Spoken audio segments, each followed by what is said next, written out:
जानिए मनुष्य की जिंदगी को बर्बाद करने वाली ये 7 गलतियां कौन सी हैं? हेलो दोस्तों, आप सभी का स्वागत है। दोस्तों, आज के उपदेश के माध्यम से मैं आपको उन 7 गलतियों के बारे में बताने जा रहा हूं जो गौतम बुद्ध अक्सर अपने शिष्यों और सांसारिक लोगों को कभी न करने की सलाह देते थे। दोस्तों, अगर आप अपने जीवन में खुश रहना चाहते हैं तो आज से ही ये 7 गलतियां करना बंद कर दीजिए।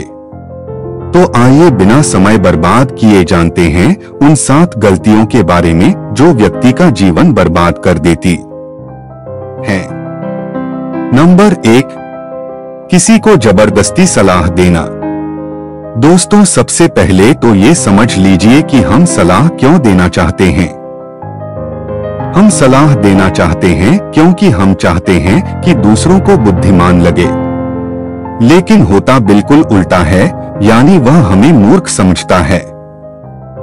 दोस्तों देखिए, 2 तरह के लोग होते हैं। एक तो वो जो बड़ी बड़ी कहानियां सुनाते हैं लेकिन उनकी बातों का लोगों पर कोई असर नहीं होता, और दूसरे वो हैं जो एक शब्द कहते हैं और लोगों के दिल कांप उठते हैं। इसलिए ऐसा इंसान बनो जिसकी हर बात की वैल्यू हो। एक छोटी सी घटना से मैं आपको समझाता हूँ। एक बार गौतम बुद्ध जंगल के रास्ते से गुजर रहे थे। तभी एक साधु की नजर उन पर पड़ी और वह उनकी ओर आकर्षित हो गए।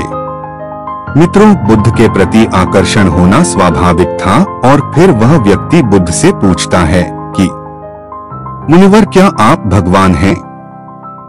बुद्ध कहते हैं नहीं। तब भिक्षु पूछता है, तो फिर क्या आप सचमुच भगवान हैं? बुद्ध कहते हैं नहीं। बुद्ध तब कहते हैं कि मैं भी तुम्हारी तरह एक आदमी हूँ, सिर्फ इतना अंतर है कि मैं जाग रहा हूँ और तुम अभी सो रहे हो। तब भिक्षु बुद्ध कहता है कि तुम्हारे चेहरे की चमक देखकर लगता है कि तुम एक आदर्श व्यक्ति हो। वह एक आदमी है। अतः मैं यह जानना चाहता हूं कि आपके गुरु कौन हैं और किसके मार्गदर्शन ने आपको एक आदर्श मनुष्य बनाया। बुद्ध कहते हैं कि शुरू में मेरे कई गुरु थे, लेकिन मैं आत्मज्ञान के इस पथ पर अकेला ही चला और मैंने सैकड़ों गलतियां की। उसके बाद मुझे स्वयं ही आत्मज्ञान प्राप्त हुआ। यह सुनकर भिक्षु क्रोधित हो गया और बुद्ध से बोला, जाओ, मैंने तुम्हारे जैसे बहुत से पाखंडी देखे हैं। तुम गुरु का सम्मान लूट रहे हो। बुद्ध का उत्तर बिल्कुल सही था, लेकिन व्यक्ति के भीतर के बुद्ध का उत्तर गलत था। इसके बाद बुद्ध उस व्यक्ति को समझाने के लिए एक भी शब्द खर्च नहीं करते हैं।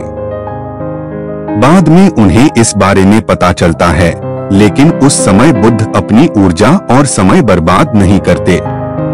सूत्र यह है कि सलाह या ज्ञान केवल उन लोगों को दो दें जिन्हें इसकी आवश्यकता है। नंबर 2, अपने आप को किसी वस्तु, व्यक्ति या परिस्थिति से बांधना। दोस्तों, ये जिंदगी 2 रास्तों पर आधारित है। पहले आप प्रगति करोगे और फिर विनाश की ओर जाओगे।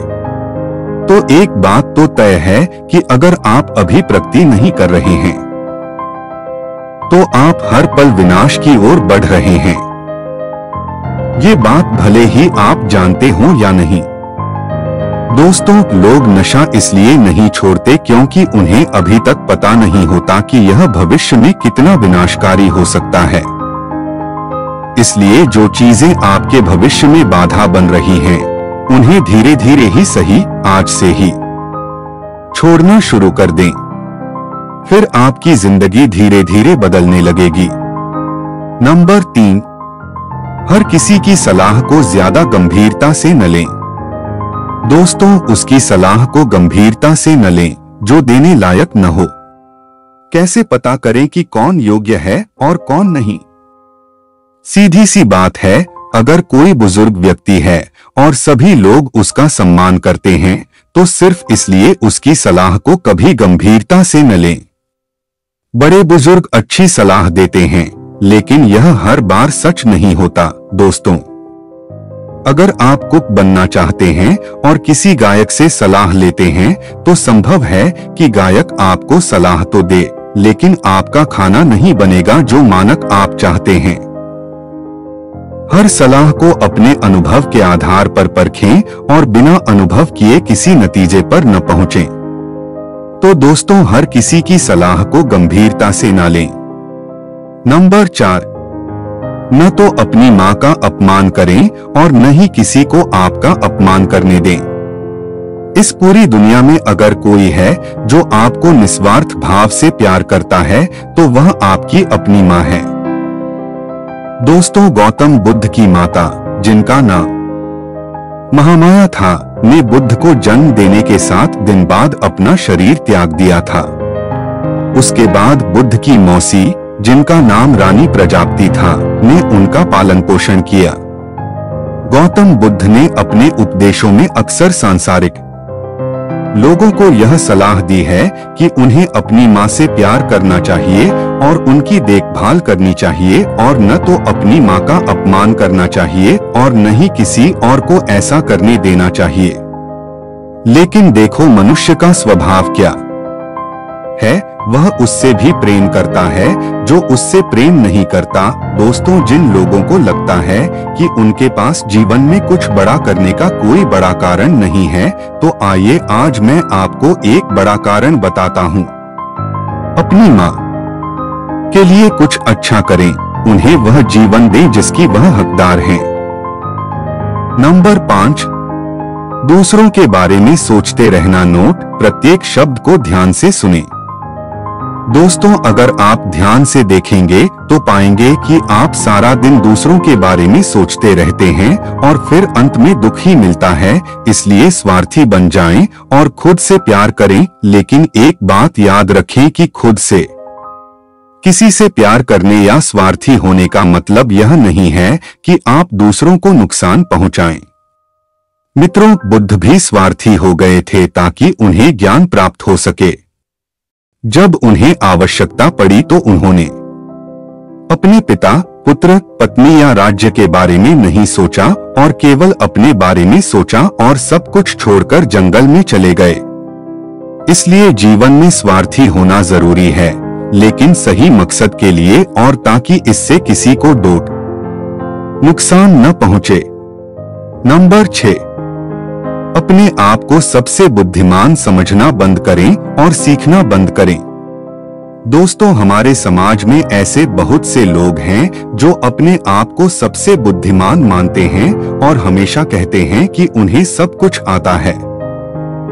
ऐसे लोग कभी भी कुछ नया सीखने की कोशिश नहीं करते, जिसके कारण वे हमेशा पीछे रह जाते हैं। दोस्तों, जब हम कहते हैं कि हम सब कुछ जानते हैं तो हम अपने हाथों से ज्ञान प्राप्त करने का दरवाजा बंद कर लेते हैं, जिससे हम पिछड़ने लगते हैं। दोस्तों, बिल गेट्स और वॉरेन बफेट आज भी दिन में ज्यादातर समय पढ़ते रहते हैं और कुछ नया सीखते रहते हैं। दोस्तों, इसलिए हमेशा कुछ नया सीखते रहिए और आगे बढ़ते रहिए। नंबर 7, अपना समय बर्बाद करना।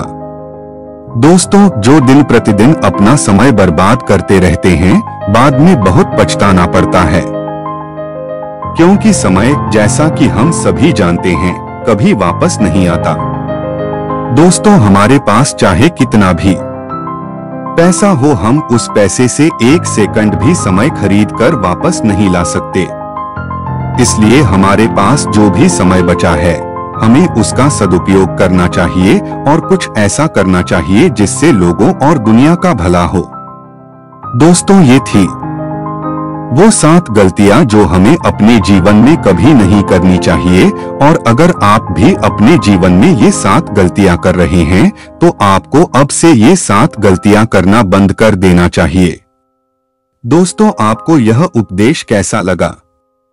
कृपया नीचे दिए गए कमेंट बॉक्स में कमेंट करके हमें बताएं।